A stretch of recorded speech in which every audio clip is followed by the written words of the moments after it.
করতেছি যে আমি আইন অনুযায়ী 2024 সালের 5 আগস্ট ছাত্র জনতার অভ্যুত্থানে আওয়ামী লীগ সরকারের পতনের পর 8 আগস্ট অন্তর্বর্তী সরকারের দায়িত্ব নেন ডক্টর মোহাম্মদ ইউনূস। নির্বাচিত সরকারের হাতে দায়িত্ব হস্তান্তরের আগ মুহূর্তে সোমবার রাতে জাতির উদ্দেশ্যে ভাষণ দিলেন প্রধান উপদেষ্টা। শুরুতেই আমি দেশের সবাইকে শুভেচ্ছা জানাচ্ছি। বিদায়ী ভাষণে দায়িত্ব পালনের চ্যালেঞ্জগুলো তুলে ধরে ডক্টর মোহাম্মদ ইউনূস বলেন, ক্ষমতা গ্রহণের সময় রাষ্ট্রযন্ত্রের সর্বত্র মহাসংকট ছিল। 24শে জুলাই মাসে বাংলাদেশের মানুষ এক অভূতপূর্ব অভ্যুত্থানের মধ্য দিয়ে তাদের মুক্তি, আকাঙ্ক্ষা ও মর্যাদার দাবি উচ্চারণ করেছিল। সেই সময় দেশ একটি গভীর রাজনৈতিক, অর্থনৈতিক, প্রাতিষ্ঠানিক ও মানবিক সংকটে নিপতিত ছিল। রাষ্ট্রযন্ত্রের উপর মানুষ আস্থা হারিয়ে ফেলেছিল। গণতন্ত্র হয়েছিল ধূলিসাৎ, ভবিষ্যৎ ছিল অনিশ্চিত। ঠিক সেই সংকটময় সময়ে আমাকে আহ্বান জানানো হয়েছিল একটি লক্ষ্য সামনে রেখে বাংলাদেশকে আবার স্বাভাবিক জীবনে ফেরানোর জন্য।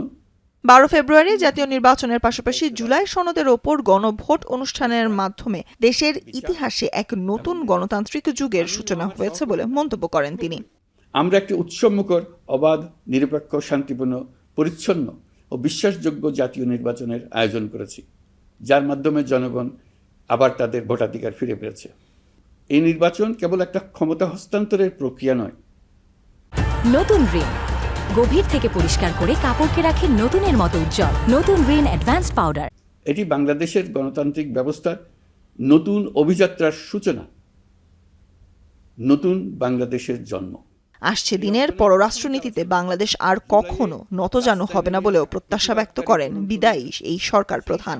বিশ্বের সকল দেশের সঙ্গে পারস্পরিক সম্মান ও স্বার্থের ভিত্তিতে সম্পর্ক গড়ে তুলতে আমরা প্রতিশ্রুতিবদ্ধ। একই সঙ্গে ভারসাম্য বজায় রেখে ভবিষ্যতের জন্য প্রয়োজনীয় কৌশলগত সিদ্ধান্ত নিতে সক্ষম এমন একটি রাষ্ট্র হিসেবে বাংলাদেশ আজ নিজেকে প্রতিষ্ঠিত করেছে। সম্প্রতি বাংলাদেশের সঙ্গে যুক্তরাষ্ট্রের একটি গুরুত্বপূর্ণ দ্বিপাক্ষিক বাণিজ্য ও শুল্ক চুক্তি সম্পন্ন হয়েছে। এই চুক্তি কেবল একটি বাণিজ্যিক সুবিধা নয়, এটি বাংলাদেশের অর্থনীতি, কর্মসংস্থান, শিল্পায়ন এবং আন্তর্জাতিক কূটনৈতিক অবস্থানকে দীর্ঘমেয়াদে শক্তিশালী করার জন্য একটি কৌশলগত ভিত্তি হিসেবে কাজ করবে। মানবতা বিরোধী অপরাধ ও দুর্নীতির বিচার প্রক্রিয়া আগামীতেও সুষ্ঠু ও নিরপেক্ষ থাকবে বলেও আশা প্রকাশ করেন ডক্টর মোহাম্মদ ইউনূস।